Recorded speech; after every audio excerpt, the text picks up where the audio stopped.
Have you ever been hurt, not by a stranger, but by someone you loved deeply? Because let's be honest, some of the deepest wounds don't come from outside our homes.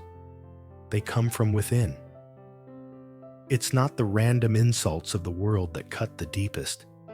It's when the person you trusted, the person you gave your heart to, your parent, your spouse, your sibling, your best friend, suddenly doesn't believe in you anymore. Or worse, turns their back on you altogether. Maybe you've tried everything to make things right. Maybe you've replayed every word you said, every decision you made, asking yourself, what did I do wrong? Why couldn't they see my heart? Why weren't they there for me when I needed them most? And the most painful part, it's not just the silence, it's the absence of support, the absence of understanding, the absence of love. Some of you are walking through that right now. You feel like you've been pushed to the edges of your own family, misunderstood, unseen. Even when you show up, give your all, sacrifice your time and heart. Still, you're met with coldness, judgment, or silence.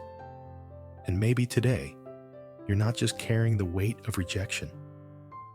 You're carrying the question, God, did you see what they did? Were you watching when I was left out, when I cried in secret, when I had no one to call? Are you near, or am I alone in this? If that's you, friend, stay with me. Because what you're going through is not invisible to God. Your heartbreak, your questions, your tears, they matter.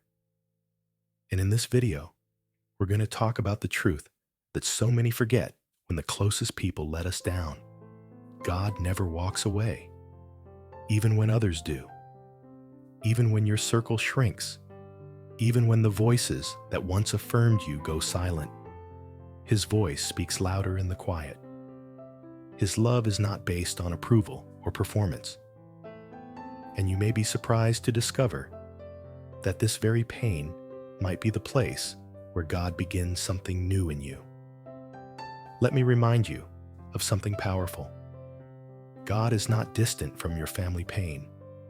He's not silent when your heart breaks because of the very people who were supposed to protect it. In Psalm 27:10, David writes something incredibly personal. Though my father and mother forsake me, the Lord will receive me. That's not just poetic, it's painfully real. David knew the sting of abandonment, and yet he found refuge in the one who never turns his back. Even Jesus, yes, the Son of God, walked through rejection from his own family. In John 7:5 it says, even his own brothers did not believe in him. Think about that for a moment. If the perfect Son of God experienced rejection in his own home, then you're not alone. And it doesn't mean there's something wrong with you. It might just mean you're walking the same path as the one who understands your pain the most.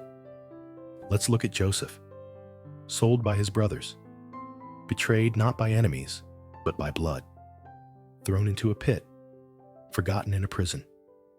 But God was with him in every low place, until one day He raised him up, not only to save a nation, but to forgive the very brothers who once betrayed him. Or David, loyal, faithful David, chased by King Saul, the very leader he honored.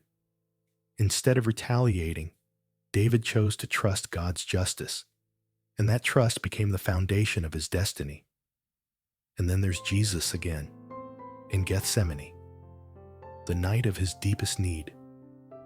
His closest friends fell asleep. One betrayed him, one denied him, and yet he still moved forward because his eyes were not on their failure. His eyes were on the Father's purpose. What do all of these stories teach us?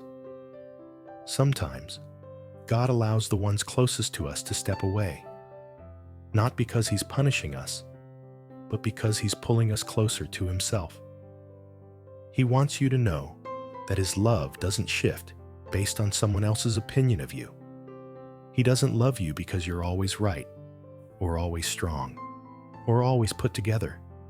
He loves you because you're His, because you bear His image, because your worth isn't determined by who accepts you, but by the one who created you.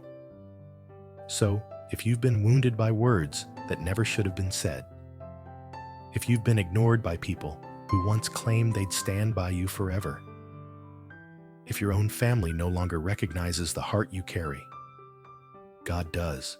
He sees the whole picture. He hears the prayers you cry silently at night. And more than that, He's standing beside you, even now, reminding you, I will never leave you. I will never forsake you. I will be your refuge when every other shelter fails. I don't know who hurt you. I don't know what was said. I don't know who walked away when you needed them most. But I do know this.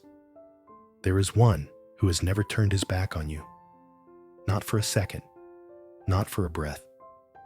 Not even when you thought you didn't deserve to be loved. God sees what they couldn't. He treasures what others tossed aside.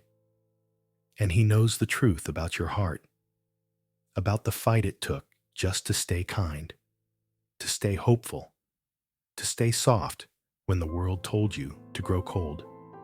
So, let me ask you, have you allowed the silence of others to speak louder than the voice of your Creator?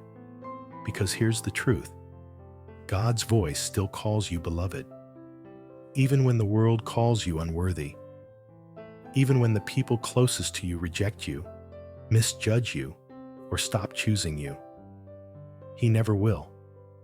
Let God heal the wound they left behind. Let Him teach you the freedom of forgiveness, not so they can escape responsibility, but so you can escape the prison of bitterness. Let Him lead you into a new family, a spiritual family, where you are not measured by your past, your pain, or your performance, but by grace. You are not defined by their rejection.